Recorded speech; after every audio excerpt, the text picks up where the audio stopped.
forgotten about. The reason for this is actually quite surprising. Turns out, your brain can end up prioritizing the moment the exam happens before the subjects. And the exam itself, yet you spend your time worrying about the exam more than the things in the exam. Well, here's how we can prevent that. First, you need to test your knowledge, like reading information off a book and closing it to memorize it. You may also make mistakes when memorizing, but the brain actually uses trial and error to adapt. Something like muscle building, with the muscles tearing up and rebuilding themselves over and over. Second, you would need to juggle learning more than one subject. The reason why this is so effective is because the brain can crave distractions. You are likely to be distracted when just learning one thing. So logically, why not learn more than one thing?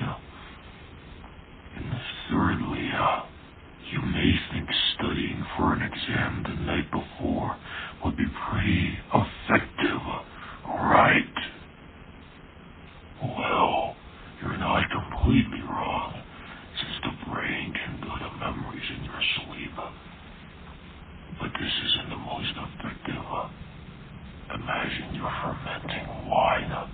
You give it a day to ferment, and its taste is very mediocre, to say the least.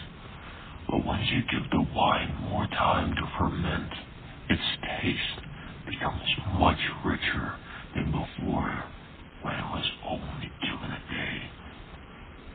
That is how effective studying works. Now let's start studying out the way.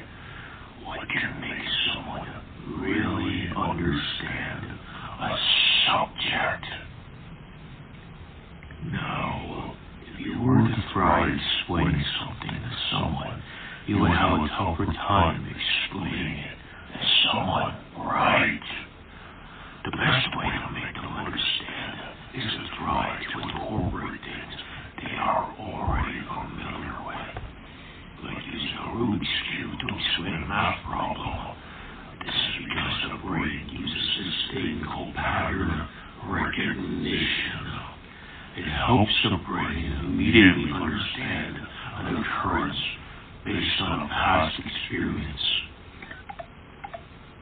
It's an evolutionary trait humans picked up over time. This has since then stuck with humans, and we use it to easily understand anything if we find similar patterns